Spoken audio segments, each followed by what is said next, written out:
Ludas and I tend to record these interviews, and only towards the end we ask our guests to tell us more about themselves. There are a number of reasons why we do this. Given the culture, some may find it rude.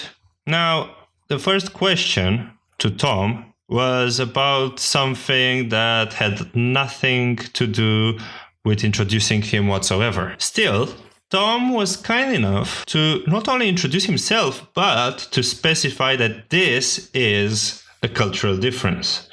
And this leads us to the debate of high and low context cultures. Thank you for covering this now. That's okay. So that itself is a great example of cultural difference. Okay? Yep. Because if one was, so in many parts of the world, if you're listening to somebody, one of the first things we try to establish is, who are you? What's the context of what you're speaking about? And how do you fit? So now that we listened to this accidental yet silly example, let's dive into a possible explanation for it.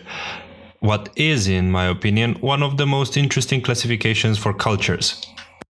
High context, low context communication actually was first introduced into the field of anthropology and cross-cultural communication by someone called Edward Hall, pioneering work in the 1950s.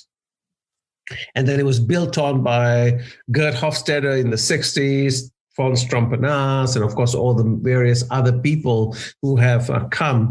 But the distinction between high context and low context cultures, if you think of it like a binary, low context cultures are cultures where yes means yes, no means no. So in other words, it's very black and white. You say what you mean and you mean what you say. So you get straight to the point, okay? Low context. You don't have to guess. In high context cultures, yes may mean yes, or yes may mean no, or yes may mean maybe, based on the tone of the voice, the pitch, the facial expressions, the body language. So in other words, you've got to read the whole message, right? The words are only one medium. For example, a language like Mandarin, one word can have 4 different meanings based on the tonality of the word. And my question, I guess, would be... out of a shared understanding of meaning. So language, the purpose of language was that we could communicate to each other, right? So if we are in the same kind of group, the same cultures, you can imagine if we are hunting for buffaloes, one of the things that we would want to do is keep quiet, right? So we would then, between us, create ways of speaking and understanding that would not require words, because we came from the same language, same cultural style, same nuances, etc.